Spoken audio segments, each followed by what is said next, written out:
Toss to White. He's in! Patriots win the Super Bowl! Welcome to Patriots Touchback Podcast.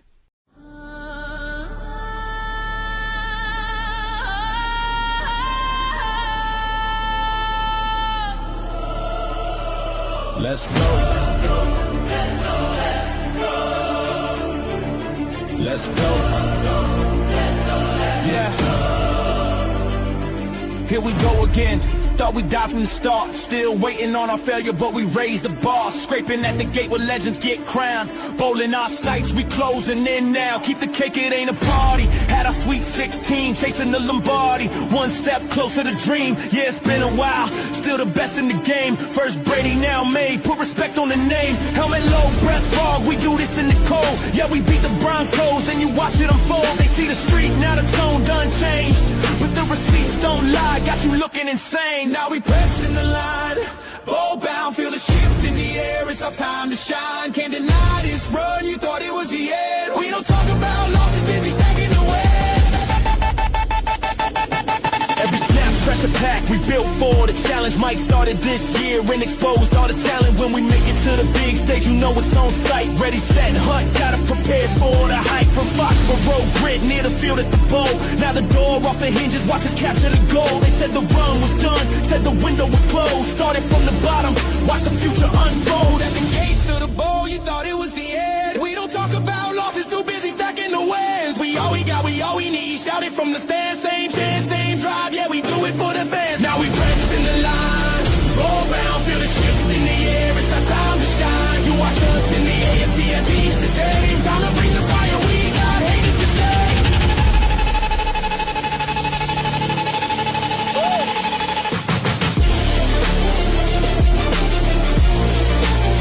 Let's go, let's go.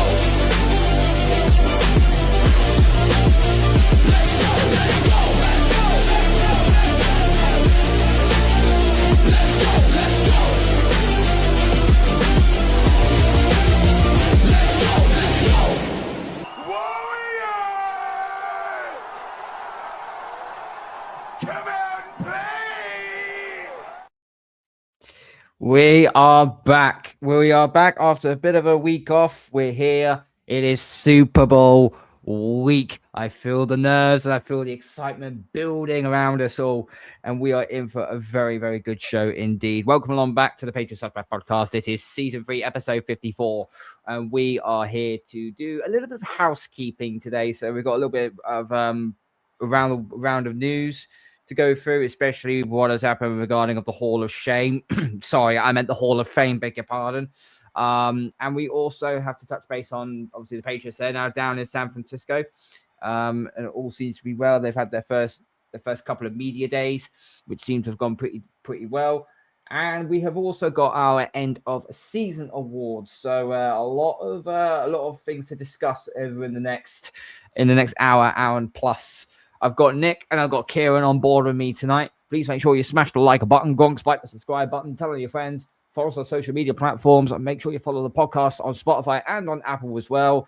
We've finally got an Apple logo down on our screen, by the way. It's only took me the whole entire season to stick a new one on there. And while we're also at it as well, guys, don't forget to remember the Station Master is hosting the Super Bowl 60 live watch party from the UK Patriots fan club. So please make sure tickets are still available. Places are still available. It's £20. So go and to patsinlondon@gmail.com and go and get your place now. Tickets are running a little bit low, but you could be in with a chance of getting some if you're getting quickly. Without further ado, let's bring in our guys. Kez, Nick, how are we doing? Have you enjoyed your week off? Warriors! Busy.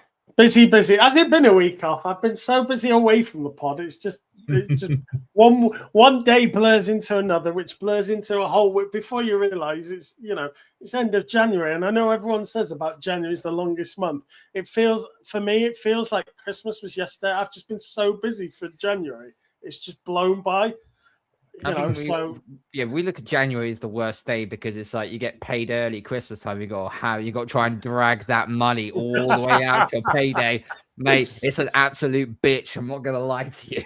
We got a couple people. It's just been one of those. It's just been so busy. It's flown by. You know, I know it's flown by because I had money left in my bank account at the end of January. I was like, "Whoa, what's wrong here? I haven't spent it all." Yeah. Delusional Patriots fan, big up, mate. Warriors in the background as well. Big up to Tom from Ravens across the pond. Big up, mate. Hope you're doing well. Hope you're doing well. I've probably got a good idea who you're supporting, but is what it is.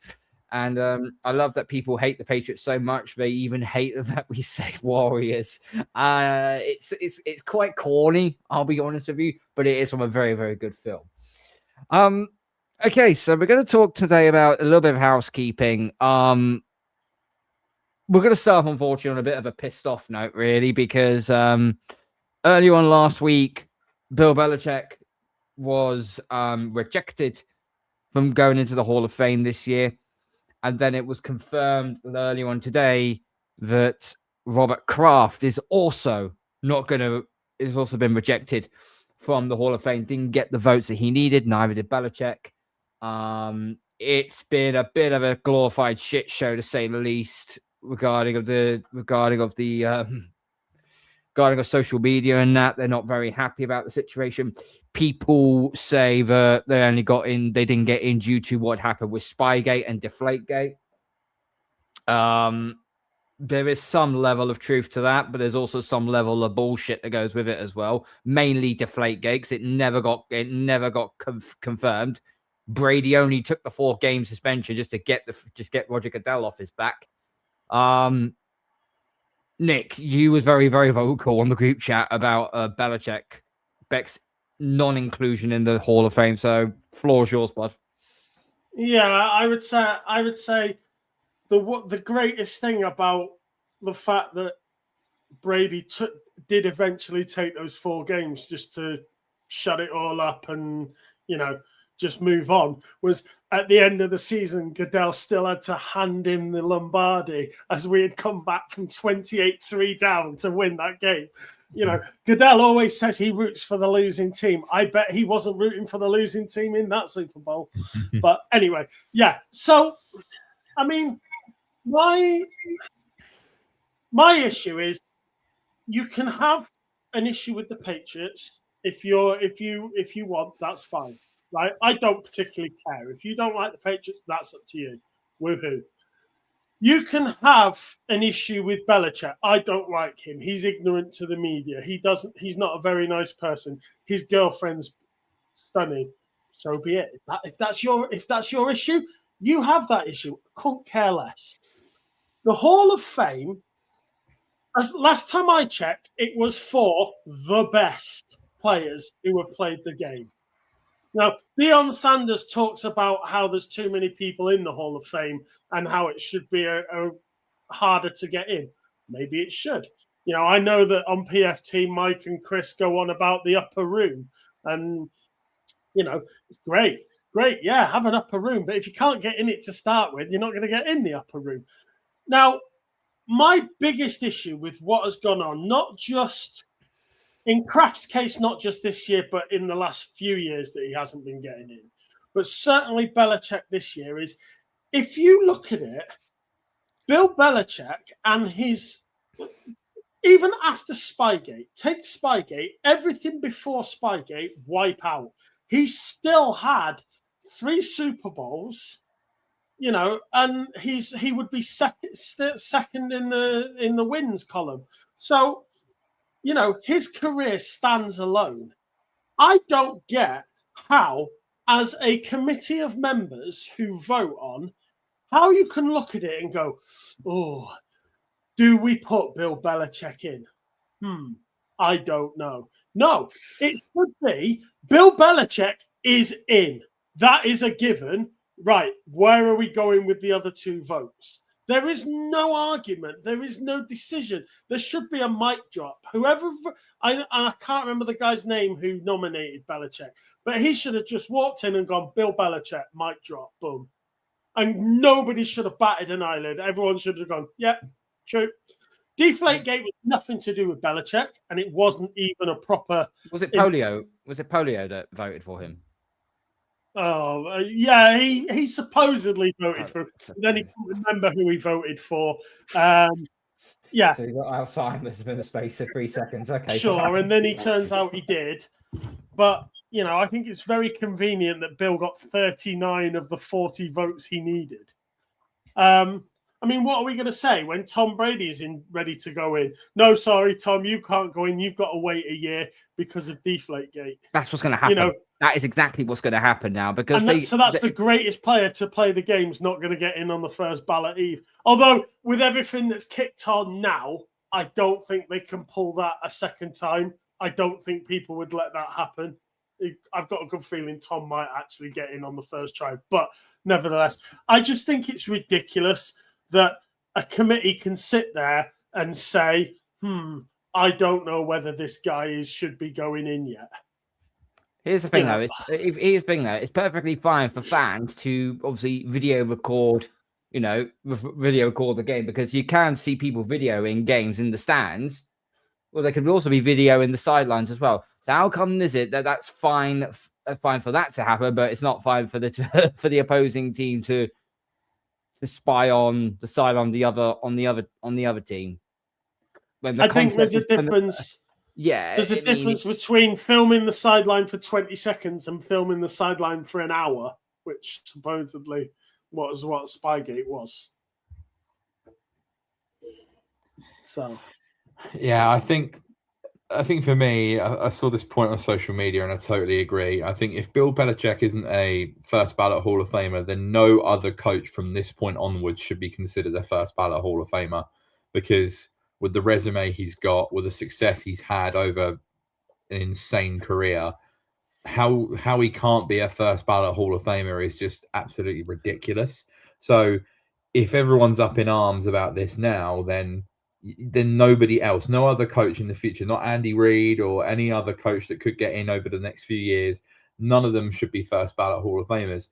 But I think for me, it highlights a wider problem that we have with, like, when it comes to Hall of Fame voting and voting for specific awards. So obviously we have this situation at the moment with Bill Belichick and Robert Kraft.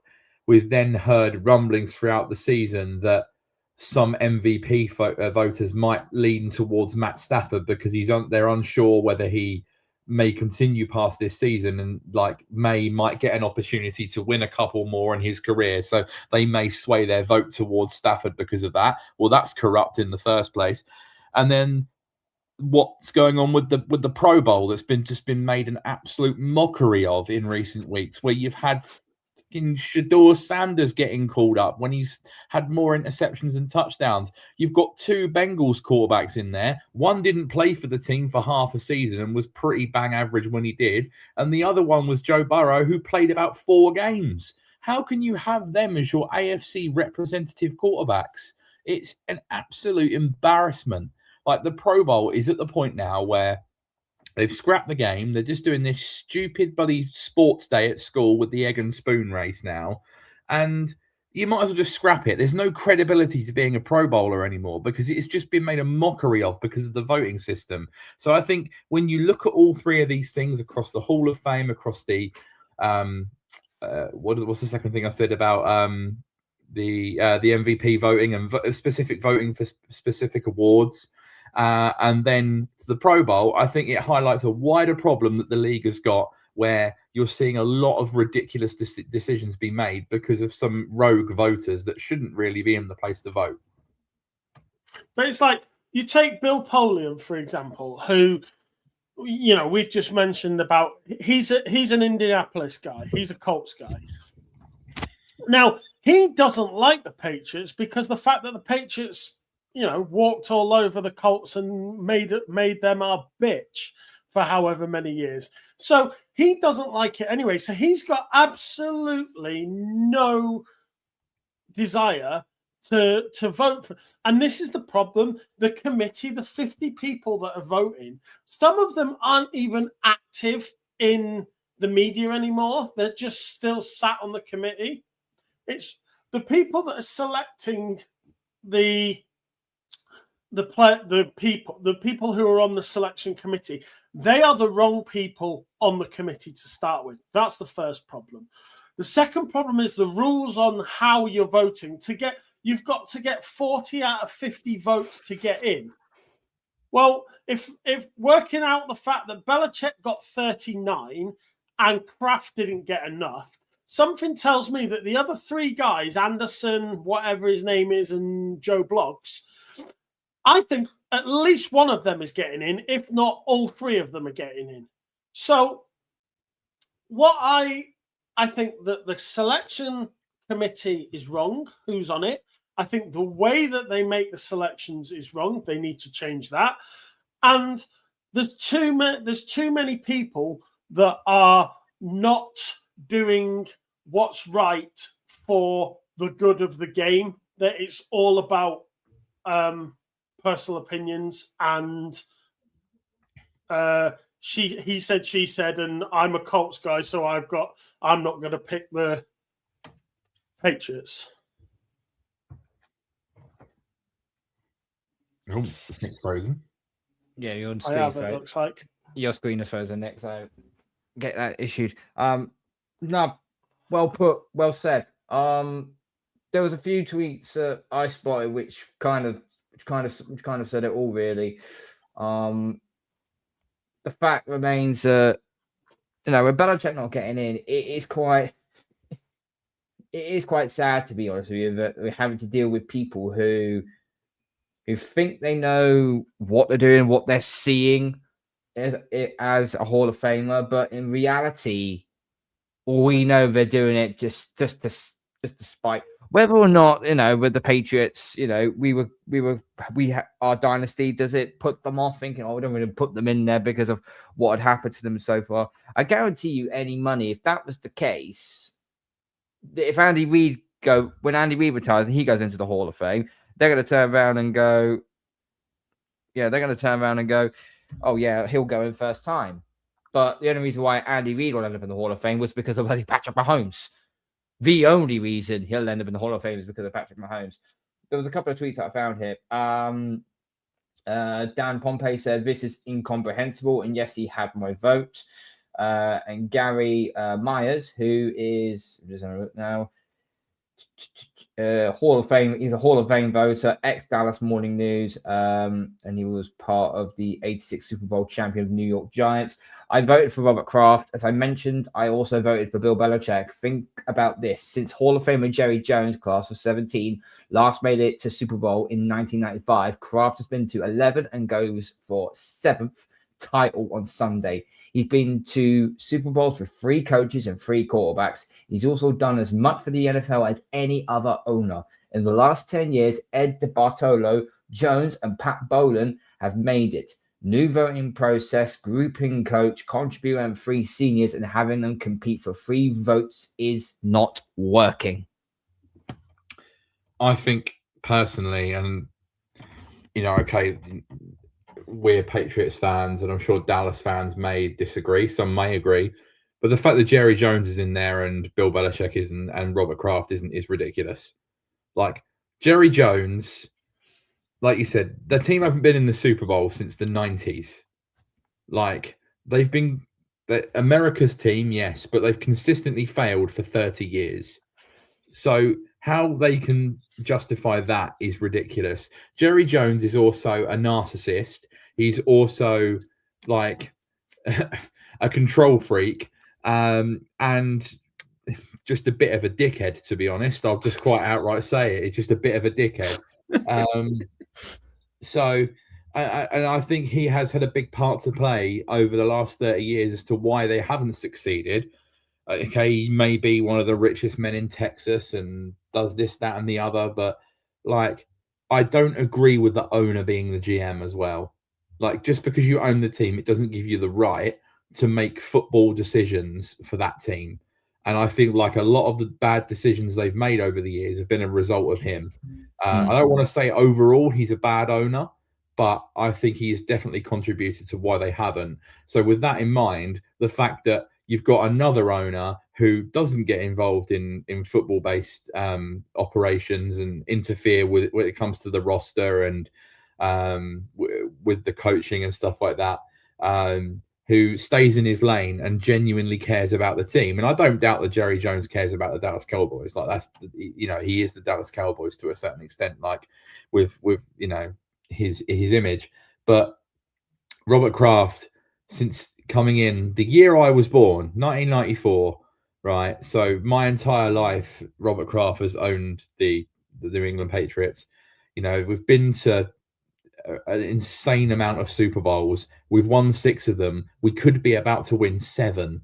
Like, how that doesn't justify being in the Hall of Fame, and yet Jerry Jones does, who hasn't even appeared in the game for 30 years, I think is an absolute embarrassment. But I do think there's some anti-patriotism, I'm going to call that there, around the league. And I don't think that things that happened years ago, Spygate, Deflategate, bloody whatever gate you want, Garden Gate, I don't think that should factor in. They were a long time ago. We've moved on. We're in a completely different era now. Like, stop clinging on to the odd shit in the past that could discredit the franchise. Like, it seems like people are desperate just to find anything to hold against us. And ultimately, I think that's just a result of the success, because people are ultimately jealous of the success. And any team would love to have had the amount of success we've had over the years. And because they haven't had it, and these instances have happened, they just harp onto these things that have happened years ago and just try and use them as ammunition, when it's like, just worry about your own team. Like, honestly, you shouldn't be worried about things that happened 15 years ago. Like, who cares? Like, we all, okay, so we all forgot, but we moved on from the Aaron Hernandez situation. The guy was a murderer who ended up killing himself in prison. And yes, it was an awful thing, but people don't still talk about that like all the time today as a bad thing against the Patriots. It's like, well, you know, it was just something awful that happened. Like, we move on from it. That Aaron Hernandez stuff was a long time ago now. So move on from that. You've moved on from that. You move on from Spygate. You move on from Deflategate. I hear that they don't really talk about Bountygate in New Orleans anymore. Like, it's just finger pointing for no reason. And if there are genuinely any voters who have deliberately not voted for 2 deserving candidates who should be in the Hall of Fame, that have achieved stuff that many other people have not, then their votes should be simply retracted. They should not be allowed to be voters anymore. They shouldn't be. They really shouldn't be. I'm just annoyed about the entire situation more than anything. You know, they both deserve to go in. What they've done for this franchise has been immaculate. I know Belichick's ending was a little bit, you know, it ended on the wrong side. Let's be real. It fell apart when Brady started to leave. But you can't knock what that guy's done as a head coach and as a defensive coordinator as well. Everyone's forgetting he's not just a 6-time Super Bowl champion as a head coach for the Patriots. He's a 2-time defensive coordinator, Super Bowl champion defensive coordinator for the New York Giants. Yeah, exactly. And this was where freaking I think the Giants had they had Gary Collins as their quarterback, who was ass. He wasn't good. So, you know, do that with what you will. What's Nick put? Is he struggling? No, he's rebooting. He'll be back up in a bit. But yeah, I think it's disgusting what's going on. But another year to wait for them to get in now, and obviously Brady will be first ballot next year. Will he get in, or will he get the same punishment? Well, I certainly hope not, because that would be probably even more of an embarrassment than what we're currently speaking about now. It would make a complete mockery of the situation, and I feel if that happens, they seriously need to review their process of people in the Hall of Fame. Now, I was hoping that with the outburst, not just from the fans, but with a lot of key figureheads within the NFL, players, former players, coaches, former coaches, big media personalities all speaking out saying how ridiculous this was for Bill Belichick to be omitted. I was hoping that the Pro Football Hall of Fame was going to step in and say, do you know what? We totally agree. And as a result, we have decided to take it upon ourselves to induct Bill Belichick into the Hall of Fame where he rightly deserves to be. I was hoping that would be the case. Now, if the same happens to Brady, we have got a real serious situation on our hands, and they need to review that process because it clearly isn't working anymore. Because how can you have the greatest player to ever lace up a pair of cleats and throw a football not get in the Hall of Fame? Years ago, there was a debate around about the time where we went on our last Super Bowl run, our last Super Bowl dynasty with the three in the 4 years. That it was up for debate whether Brady was the GOAT. Some people wanted to say not John Elway, Joe Montana. Some wanted to say Peyton Manning. But then we won 3 more Super Bowls, and it become unequivocally Brady is the greatest of all time. I don't think anyone has disputed that ever since that last one. And then he went and won another one with Tampa and just further cemented that legacy. I genuinely don't know how anyone could vote against that. And if they are, then they've just got to be sacked straight away, because that is just like despicable, like offensive almost. So I hope that doesn't happen for Tom Brady. No, I hope that doesn't either. I really, really don't. But we'll have to see what happens. One thing Tom did say was when they asked him, "What was your prediction for the Super Bowl?" His quote was, "I don't see a dog in the fight." He just said, "May the best team win." He's not even choosing the team that he was there for 20 odd years to actually go and win the Super Bowl. I'm not sure if that's saltiness from Brady or he's just trying to be impartial. But Gronk and Edelman have already had their say, and they've gone with a Patriots win all day long. So too has Jason McCourty. So too has Devon. So too has Sweet Feet James White. So has not John Jones. It'll come to me. Yeah, it'll come to me. Logan Ryan. Logan Ryan, I think it was the other one who said the Patriots win. You don't need to be, you don't need to be, secretive about it. Just say it's a 50-50 ball game. Choose the Seahawks or the most sensitive Patriots fans will go mad at Brady for saying, "Oh no, you choose Seattle." But at the end of the day, he said he's not going to be impartial on it. But I know deep down he wants the Patriots to win. Deep down he does. I mean, he's in a bit of a difficult situation as an analyst now, where he has to give an impartial opinion, right? And a 10% majority owner with the Raiders as well. Yeah, so I can understand that. Yes, I agree with you, Carl. I'm sure deep down and off camera, he is wanting us to win, and I would not dispute that. But then he's probably he's probably looking at it from a completely impartial point of view, going with Seattle. He also picked Matt Stafford as the MVP, so like that's what I mean. Like he's not been overly homer, but yeah, like there is still plenty of support. Interestingly, I saw Colin Coward picked us to win as well, and gave the reasons why.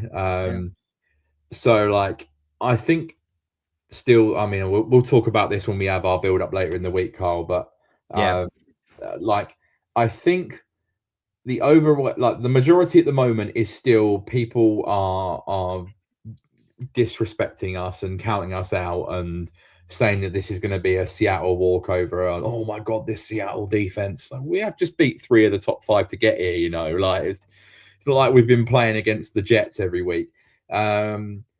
So like I think we've been discounted by a lot of people, and a lot of people are using emotion to make their decision, going, "Oh, sod the Patriots being here, they're lucky to schedule, blah blah," all that usual shit we've been hearing for weeks. But I think there genuinely are some people out there that have brains and are looking at this and going, "This isn't going to be as cut and dry as you think." Like, nope. This is the Super Bowl. This team deserves to be here. It's got a ferocious defense. Has played really well down the stretch throughout the playoffs. And albeit our quarterback has not played well throughout the playoffs so far, but was in the MVP conversation. So it only takes an uptick in performance for him to be, if Drake May is more than capable of playing to an MVP caliber game in this game, like he has done throughout the regular season. We also have an outstanding, experienced coaching staff. Josh McDaniels has been in a lot of these games. Mike Vrabel has played in a lot of these games. Okay, it's his first as a coach. This coaching staff is going to have the team prepared. And like I said to you before, Carl, like this team being discounted and written off, and with everything that they're preaching with the Warriors and Matt Collins, wearing no shoes on stage and screaming Warriors to the whole state of Massachusetts. I think there's genuinely a belief in this team that we're going to prove you wrong. Like, you're going to write us off, but write us off at your peril. Like, we've been counted out for weeks.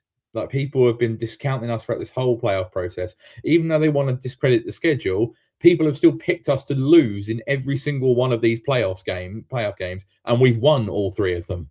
So, like, I genuinely think this will be a close game. I'll save my prediction for later in the week, but I will say I'd be floored if this is a blowout for Seattle, like some people are suggesting. I just do not see that happening with our defensive side of the ball. I just do not see that being the case at all. I think it'll be a really close game. I don't think it will be the case of that either. New England, bear this in mind, New England have lost 3 games this season, 2 by 7 points and 1 by 4 points. We've never been blown out at all season. So so for them to say, oh yeah, Seattle going to blow out by 20 points, we haven't even been beaten by 10. So how do you expect? Exactly. And I still look at this team and I look at that offensive line and think there's a vulnerability, a serious vulnerability up the middle of their offensive line. Where are we the strongest? Up the middle. And yes, they have JSN, arguably the best receiver in football this year. Have to respect him. He'll probably still have a good game. But our secondary has consistently been one of the best in the NFL this year. If we can pressure the hell out of Darnold and make him throw down the field, I think there's some opportunities there. Now, I respect Sam Darnold. I think the career turnaround has been remarkable this last couple of years. He looked like a complete and utter bust after his first few years, going from the Jets to Carolina. He wasn't the Jets. Yeah, but wasn't good in Carolina, was the 3rd string for a while in San Francisco and looked like his career was dead in the water. Last 2 years has had an incredible career revival and fully deserves to have got to the point that he's at now. But part of me still thinks that there is a vulnerability in there somewhere. We're not playing against Josh Allen in the Super Bowl. We're not playing against Joe Burrow. We're not playing against Patrick Mahomes. Like, I still think Darnold has a part of him that could capitulate. Like, and he might not. I respect him. He's more than capable of having a good game, but there's still a worry there. Like I said before, when we played the Rams in our last Super Bowl, I was so confident we would win because I thought Goff would be a rabbit in the headlights, and he was, and our defense dominated. I could see Darnold being a rabbit in the headlights. I could also see May having a bit of that as well because he was a bit nervy in that Denver game. I think because both these QBs, they're not been in situations like this before. May is obviously 5 years younger than Darnold. But yeah, I could see both QBs maybe starting a little bit nervous. I think this is going to be a defensive game, a game of chess, and it's going to take some big moments to decide it. But don't discount us because we've certainly got the capability to get after Seattle and cause some problems. Yeah, agreed. We're gonna save it all for obviously for Friday because we do actually have our guests. We got the 12 Talk podcast coming on to have their say on the game and so on and build it up properly. But yeah, there's something just popped up on my feed here. The Patriots, the amount of Patriots players or staff in the Hall of Fame, only 2 have been recognized, and that's Ty Law and Richard Seymour. Rodney Harrison still waiting. Bill Belichick still waiting. Robert Kraft still waiting. Nick's best friend Vince Wilfork still waiting. Matt Light still waiting. Adam Vinatieri potentially could be this year. It's just embarrassing. It's just utter embarrassing. But then again, I have a problem with the overall thing of only a certain amount of people get in this year. And I know that's the same for other sports as well. But if you've got all these legendary players across different teams waiting to get in, and some are getting cast aside for 4 or 5 years. Just open up more spots. Surely it's a positive thing to have more people in the Hall of Fame that deserve to be in the Hall of Fame than to just nominate a couple every year, and then you have a long list of players who should be in there that are being completely like forgotten about. Like I think the whole system's wrong, to be honest. Yeah, it really, really is. Right. Let's talk a bit about obviously the Patriots. They've landed in San Francisco now. Settled down pretty nicely. They've had a couple of walkthrough practices so far. Nothing to be reported out. However, Ian Rappaport did actually post out, I think it was like an hour or so ago, that apparently Drake May's shoulder is, as he described it, absolutely fine. Yeah.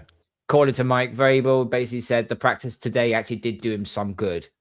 Of course, it was always going to be a story throughout the entire week. That was, it's just got overblown by the situation. Is he carrying maybe a shoulder niggle? Potentially. I mean, every player on that roster is carrying something. 21 games deep into the season. It's not 21 games deep in the season. And guess what? After this season, you've got like 4 months, and then you're back on the field again for for mini camp and OTAs. Yeah. And then you got training camp in July, which is what, for 5 months then? Yeah, 5 months. So okay, you get a bit of rest, but that could take its toll. Yeah, it's a media fueled narrative, and people start to panic. And I do think sometimes, like, as much as you want to downplay stuff, and they'll be being briefed by it's Stacey James, isn't it, the media and comms guy, like what to say. But sometimes you just want them to come out and say, look, it's fine, stop worrying, like, like rather than just be like, we'll see how it goes or whatever. Like, I think sometimes the uncertainty creates more doubt, and sometimes you just have to say it as it is. There'd been nothing wrong with Mike Vrabel coming out and saying, yeah, he was a little bit sore, but look, it's going to be fine. Like, no worries at all. Nothing that's going to hamper him. And that would have put an end to it. But it went on for several days because they kept playing it down. Yeah, I don't know. That's an interesting strategy, but yeah, it's going to be okay. It seems like we're going to be fully healthy heading into the game. I even saw today that Harold Landry said he's expecting to play, which is, okay, yes, he's been banged up back end of the season and not as productive, but to have him available for the Super Bowl would be big. He's a difference maker. My two edges to start this game is going to be Anthony Jennings and Kayvon Chason. I would only put Harold Landry in as a rotational piece. Only use him sparingly, because he's still carrying that knee injury, but use him sparingly, and only I'd give him 20 snaps, maybe less, or impactful snaps. Let's say it's third and let's say we put Sam Darnold in third and 7 or longer. Then put Harold Landry in. Then make him push. Yeah. Are you going to put Lowe in? No. Do you want me to kick you out? Talking of which, just see so this made me chuckle actually. Super Bowl 60 isn't just Patriots versus Seahawks. It's not just East Coast versus West Coast. Sorry, it's the battle of the bean. Starbucks versus Dunkin'. For the record, it was always Dunkin'. I've never had a coffee from Dunkin' Donuts before, so I can't really comment on that. I know, obviously, you want to go out to Boston at sometimes. You will be surprised by the amount of Dunkin' Donuts there are, like every street corner, pretty much. Is it is it like McDonald's? It's just disease. It's just everywhere. No, I would say it's almost like the amount of in-post and every lockers there are in the UK now, where they just seem to be sprouting up everywhere like trees. That's kind of that's what Dunkin' Donuts is like in Boston. Okay, fair enough. But they've all touchdowns. So Robert Spillane, I think he's still the question mark going into this game, if I have to be honest with you. We'll see what happens during training, see what happens. I'll say this right now, if he doesn't practice tomorrow, I don't think he plays. You can't go a full entire week of not practicing and then maybe doing a couple of limiteds Thursday and Friday, and then your game time decision. I don't see that happening. If Spillane is in, fantastic. How fit is Spillane going to be? We don't know, because he's aggravated that ankle again. but we'll have to see. Overall, all the press conferences have all been good. There was one I liked as well. Stefan Diggs was talking to reporters, and there's a response. Some reporter mentioned him about when he was with the Buffalo Bills. Now, if this was Diggs back in his younger days, he'd just shit on the Buffalo Bills and just do whatever he wanted. His actual response to that was the fans need to hang their head on the quarterback. They basically have to stay. You've got to stay the course with him because he's there. He will lead you to the promised land. So fair play to Diggs for putting his little discrepancy aside when he was in Buffalo to say, yeah, that's them. He's acting like a real true professional this season, a real true professional, and that's what we love about Diggs. People don't like him for his off-field antics, but guess what? Innocent until proven guilty. We'll find out in March what happens there. And you'll be the first to know it on the Patriots Touchback podcast. Right. Let's go into we're going to do into our little segment. Now, usually every team ends up doing end of season awards pretty much when you finish week 18 and there's an event to play for. But for us, we've had to delay it. And considering this is going to be separate to the Super Bowl, we thought we would now do our end of season awards. Now we've got 8 awards here to go through, and we'll go through each and every one of them. Obviously, Nick's just popped out quickly. We're going to first start. We're going to go back to front, okay? So we're going to make life a little easier. Let's start off with comeback player of the year. Comeback player of the year. I think the nominees you could really say is probably Gonzo, because he did get put on IR last season. Christian Barmore returning. Are we saying come back from injury, or are you saying come back because they were crap? No injury.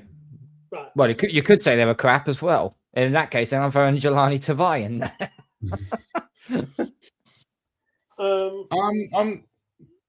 I'm going to kick us off with one, not necessarily from an injury, because I think Gonzalez is a bit obvious, and then I think Diggs would be the same, even though he wasn't with us last year. But I'm going to go with someone who was probably the best player at his relative position last year, but was the best of a bad bunch, and even he was still pretty bad. I'm going to go with Mike Onwenu, because that line last year was a shower of shit. And he was being moved from guard to tackle, from guard to tackle, from guard to tackle, didn't get any consistency and struggled as a result. And although he was the best lineman last year, it still wasn't a great season by his standards. But he's come in this year and not really put a foot wrong. He's just been consistent every week. I know PFF have him as a bit of a darling. They seem to grade him well every single week. So, yeah, I think he's been excellent this year. You don't really hear about him, which is a good thing. He doesn't really give up much. He's pretty solid and just a consistent performer that's been a big part of how that line has turned around this year. So, give me Mike, big Mike. Big Mike Onwenu. Okay, Nick? Yeah, I could feel good with that with Big Mike. I think I would say the other person I would consider is Butte, but that was why I was asking the question about whether it's injury or not, because Butte didn't play I didn't think he played very well last year, but a lot of players didn't play very well last year.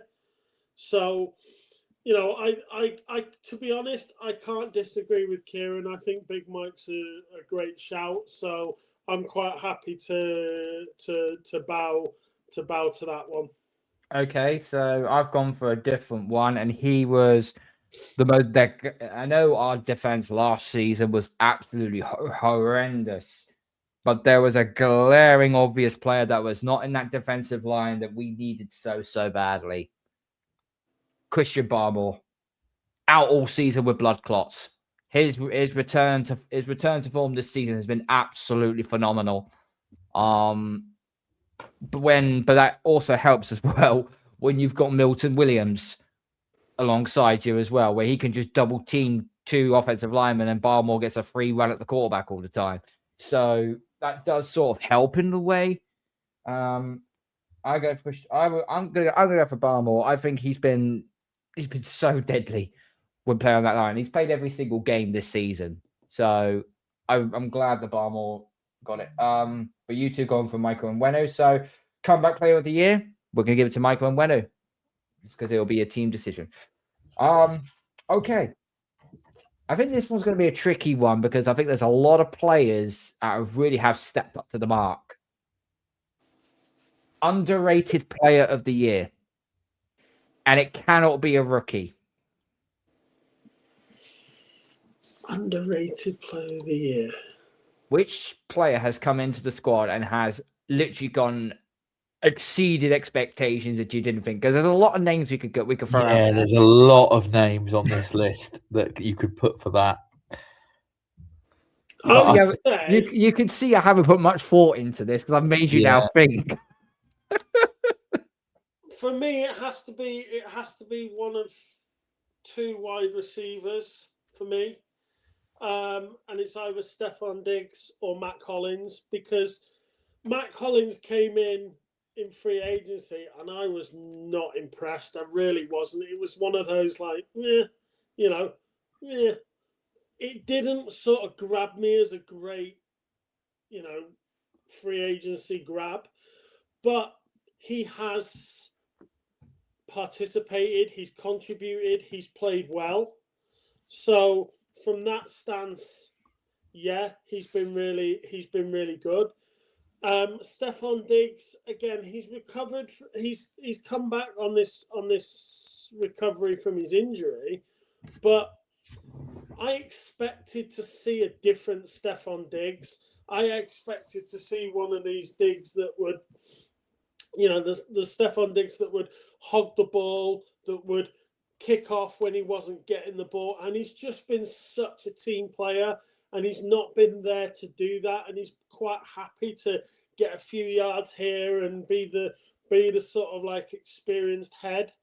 And so he's been a pleasant surprise because his attitude has been very different to what I expected. So for me, it would be one of those 2. Hollins, because he didn't impress me as a signing, but has played well. And then Diggs has just been a completely different guy to what I expected. So for me, it'd be one of those 2.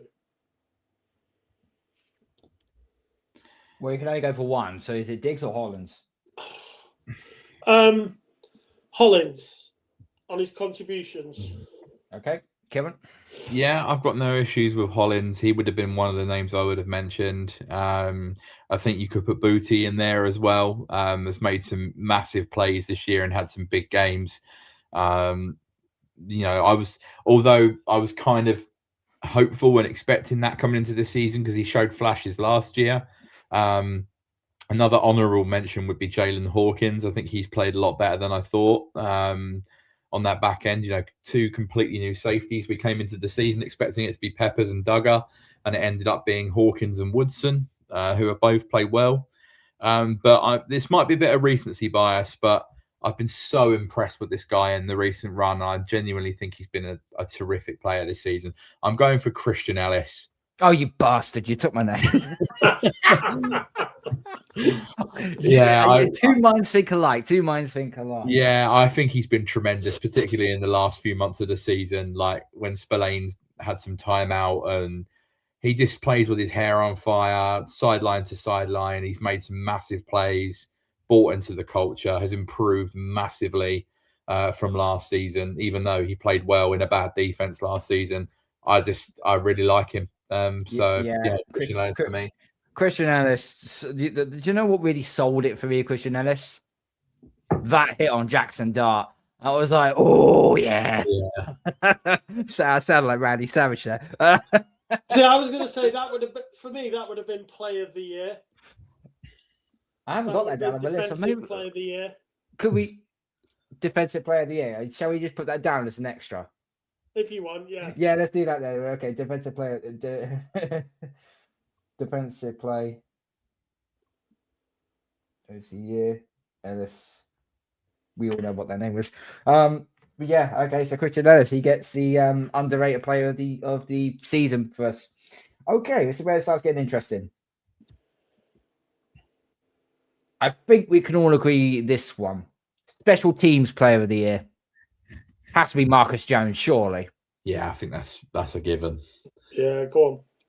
Yeah, agreed. Okay. I mean, Schooler's had another great season. He would have been my other. He would have been my other one. Yeah. Schooler is just a fucking missile. Yeah, Schooler's great. And I just want to say, honourable mention, right? We will go with Marcus Jones because it's obvious, but honourable mention for Andy Borregales.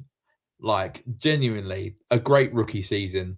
At the start of the season, when he had those 3 misses in the first 2 games, we were thinking, oh, God. And then, like, all those worries of, is he going to be able to kick in the cold and in the wind and all that lot? But after those first couple of games, he was automatic for so many weeks. He's made a couple of really big kicks. And I think we found ourselves our kicker, which is great because we've had a few bad ones over the last few years. Justin Rohrwasser, the Waffen SS officer, and let's Chad not Ryan. go down that road, please.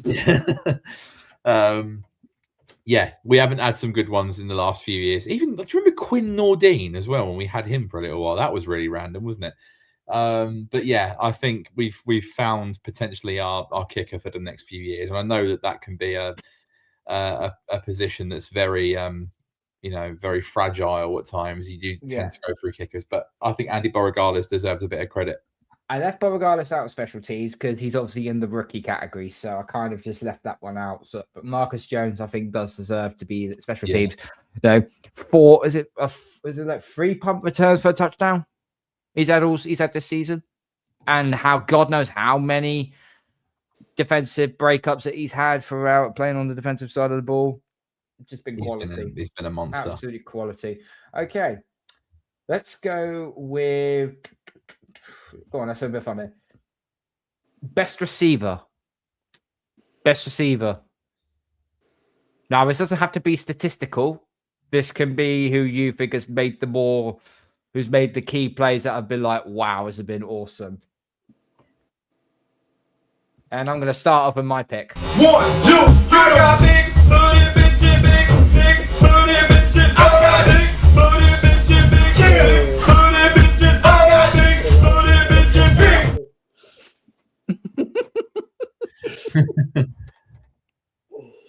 Am I doing it non-justice if I don't do that?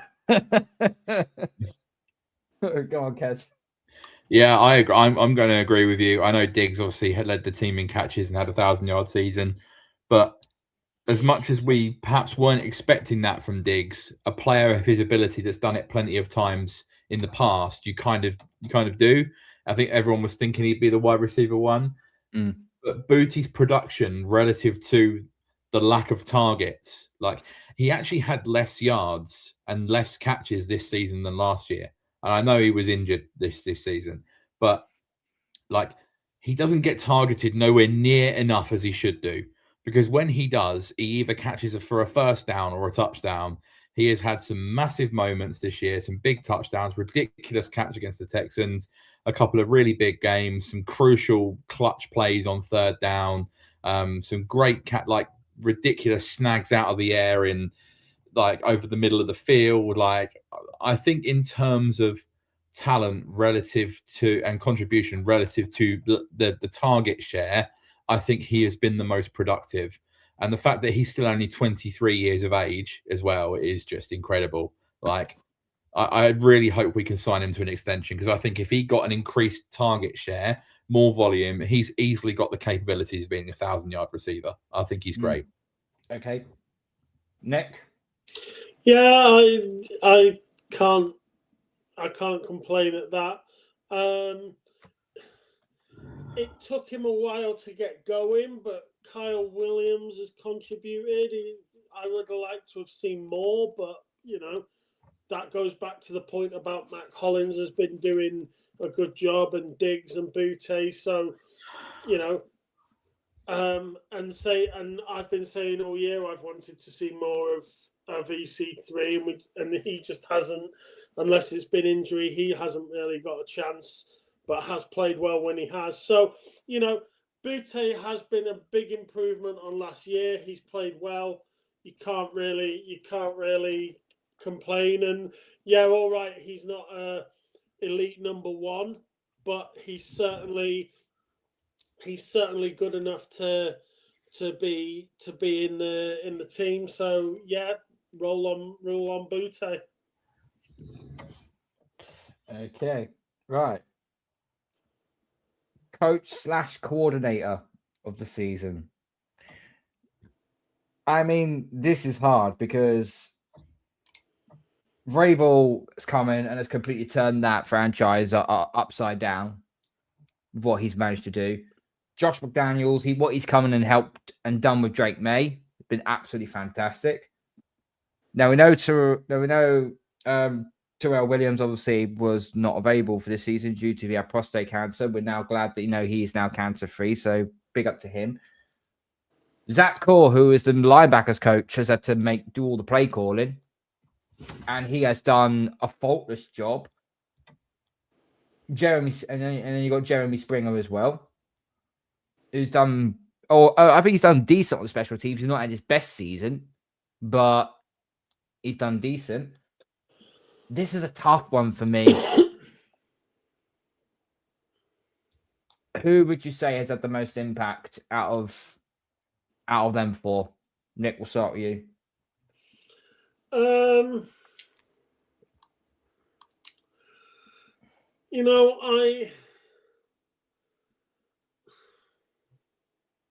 I'd love to give it to Mike Vrabel. I really would, because ultimately it starts at the top and it comes downstream, so filters down.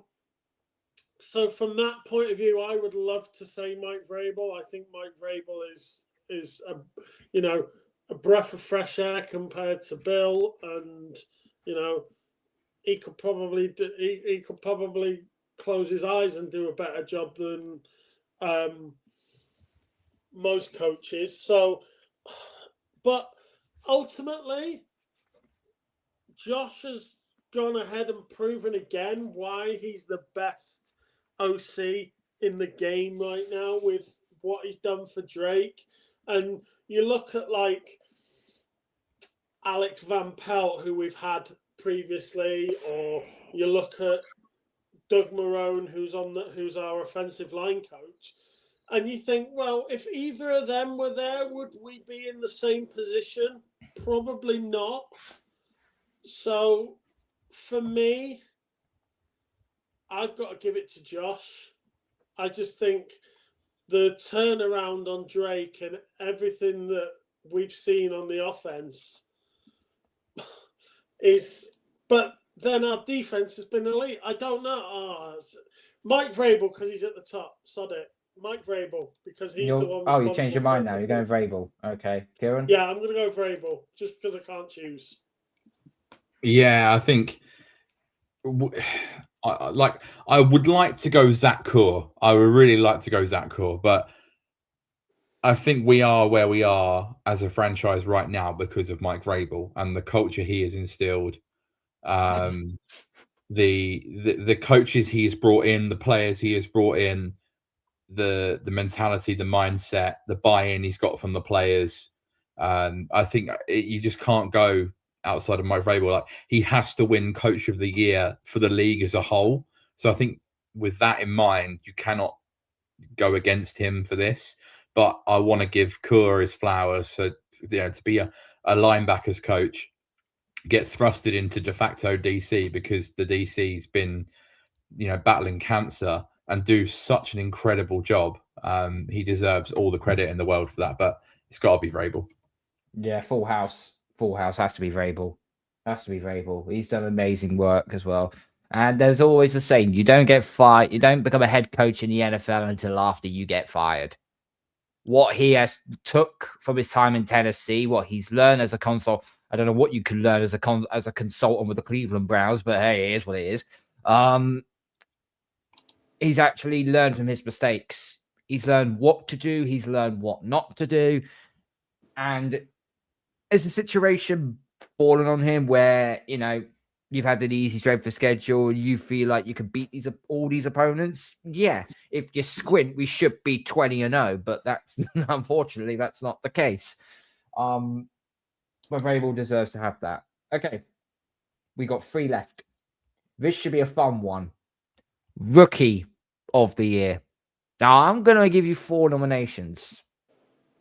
Will Campbell. Craig Woodson.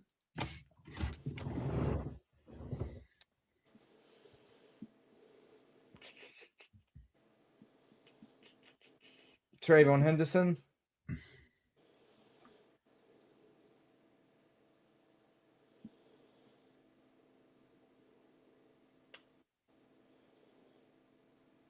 Let's say the other. You had Borregales on your list, didn't you? Yes, Borregales. That's it. Yeah, we'll go Borregales. I was going to go with the rookie receiver. I forgot his fucking name now. That's really bad of me. But yeah, Williams, Chisholm. I'd even Kyle say- Williams. Kyle Williams, yeah, not Chisholm. I think you've even got to put Ponder on that list, the way he's played the last few weeks as well. Like Elijah Ponder, yeah. I think he deserves some credit. Yeah, I think he's more the rotational piece. We're looking at probably the starters. So it's Will Campbell, Trayvon Henderson, Craig Woodson, Andy Borregales. Those are your 4.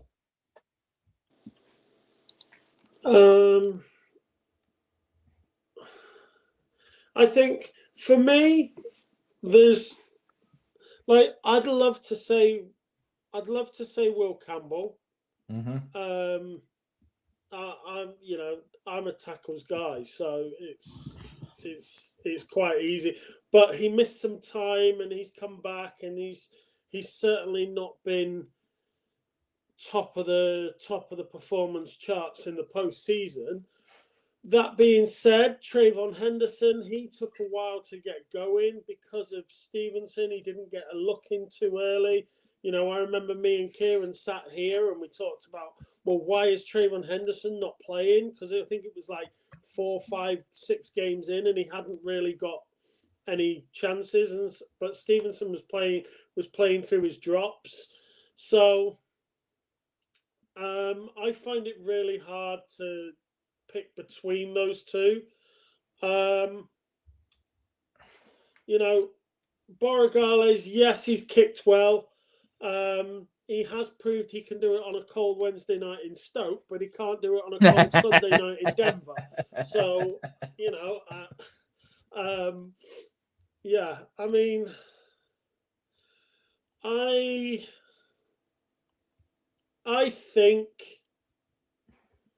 the way I see it is if we hadn't had Henderson, Stevenson would have been, I still think we would be where we are today because I think Stevenson would have carried us through. But I think if we didn't have Campbell, we wouldn't be where we are today because that would have meant we would have had your mate at left tackle. Yeah, he's not my mate. You can piss off and all. So I'm only going to go on that basis, and based on the fact that I think if you took them both out the team, we'd suffer heavily more if one of them was missing than the other. I'm going to say Campbell. You're going to say Campbell. Okay. Kieran. Yeah, I'm going to agree with Nick and go Campbell as well, just for the exact same reason. We had, like I said, an abomination of an offensive line last year, and Lowe was terrible. Demontre Jacobs Cracker was terrible. So to have some stability on that line, although he's not been perfect, to have a left tackle for the majority of the season outside of 2 rough games in the playoffs has been pretty good, and will only continue to get better. And stabilize that position, I think, has been really important. And it would be pretty stark and noticeable if he was to miss an extended amount of time. And okay, Lowe came in and looked okay in those games, but we also, like that was also a small sample size.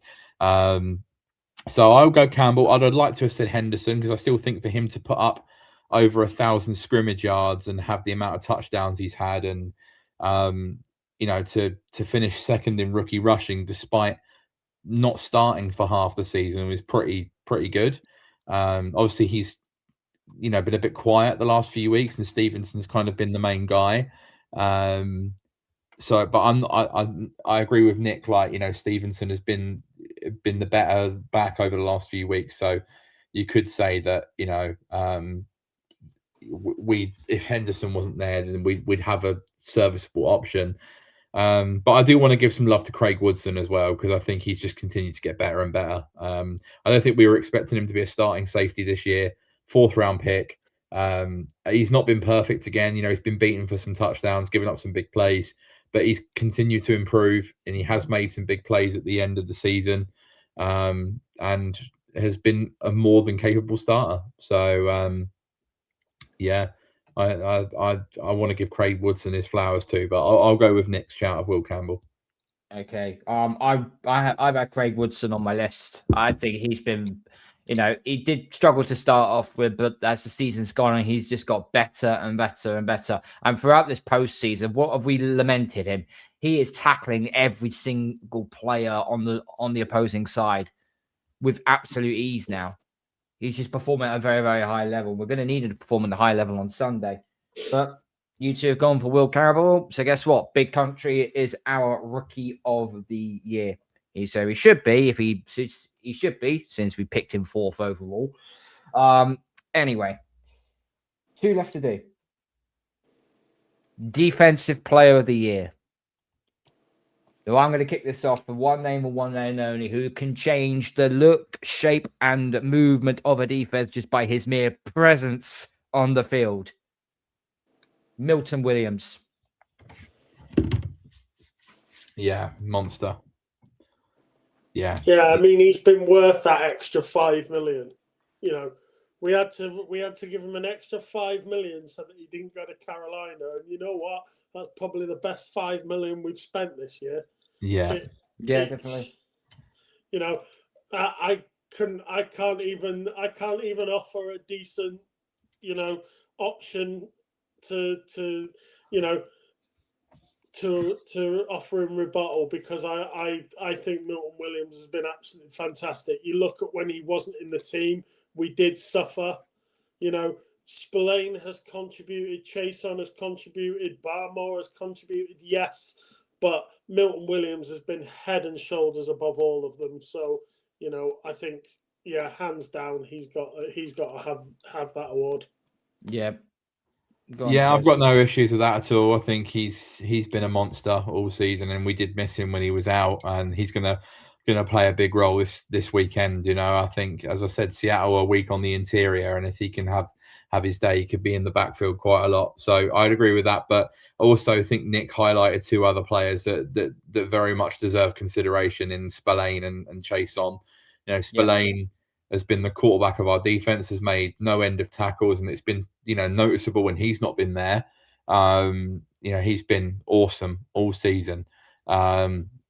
And then Chason, who's been such a surprise, 1 million, so 1 year, $3 million contract, had a decent enough year with the Raiders, but I don't think any of us expected him to come in and have the impact that he's had either. To the point now, I really hope we can sign him to an extension. He's still only 26. He's had a great year. He's made some massive plays, especially in the playoffs. I think he's been the bargain signing of the summer. And he's been a late bloomer. It's taken him until the last couple of years to kick on in his career as a former 1st round pick, but he's been excellent as well. So he deserves some credit also. Yeah, he does. Definitely does. Right, our last award, and I think this is probably the quickest one we'd have to choose. Offensive Player of the Year. I think we could know who this is going, don't we? Yeah. Tommy DeVito. Oh dear.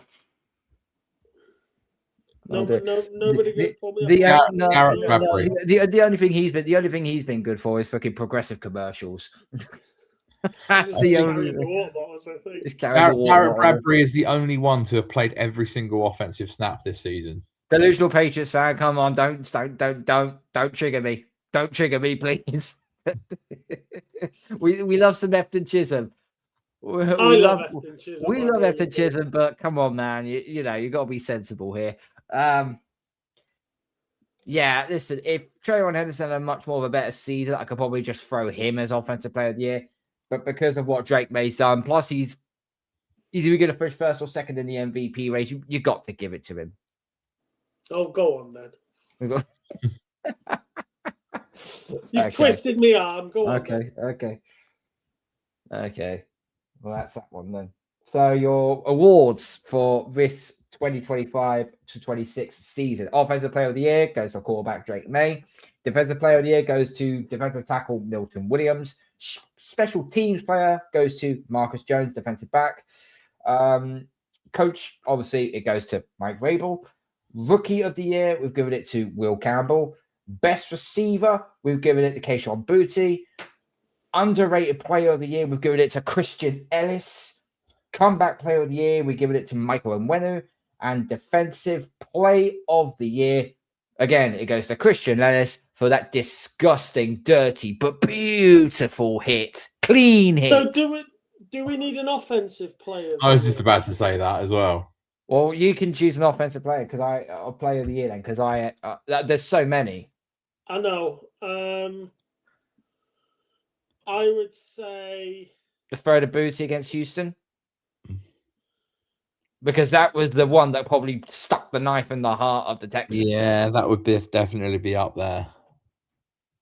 You could look at the fourth and goal play at the end of the first half in the Bucks where he had to throw it to the corner where Diggs was, and he had to literally to toe tap it to make sure he survived the ground. Yeah. Good throw. You've got the bomb to Boutte as well in the Tennessee game. Douglas as well in the Saints game. I'd put May's touchdown to Henry against the Chargers in there, like perfectly float the weighted ball over the top of Derwin James.